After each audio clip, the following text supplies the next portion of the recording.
our message to the rest of Canada is this. Alberta wants you. Alberta needs you. Alberta is calling, and there are many reasons why you should answer the call. The facts, well, they speak for themselves. Alberta has the lowest taxes and the highest wages in Canada, and Albertans enjoy the highest after-tax incomes in that country. The average price of a family home is 3 times lower in Calgary than it is in Vancouver, for example, and it's 4 times lower in Edmonton than Vancouver. And the same is broadly true of housing here versus the Greater Toronto area.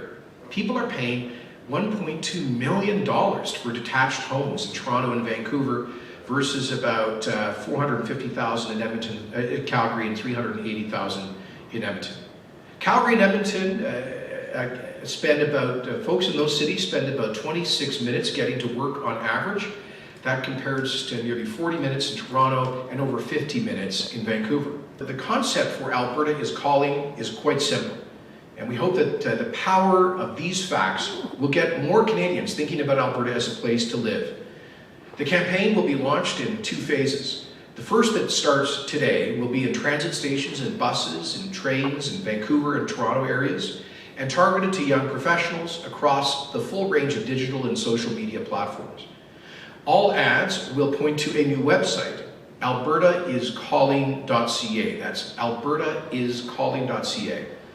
The second phase will launch in mid-September and feature some bolder and more high-impact tactics. I'm not getting involved in the leadership campaign, but I did declare publicly my views about the so-called Sovereignty Act many times in the months preceding this leadership campaign.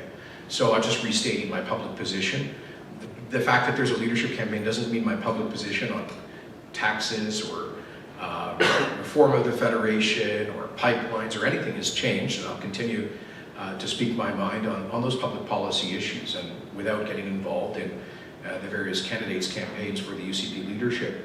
And what I said when I think it was first asked in a public town hall about the so-called Sovereignty Act in December or January last, I said that this would be a disaster for Alberta.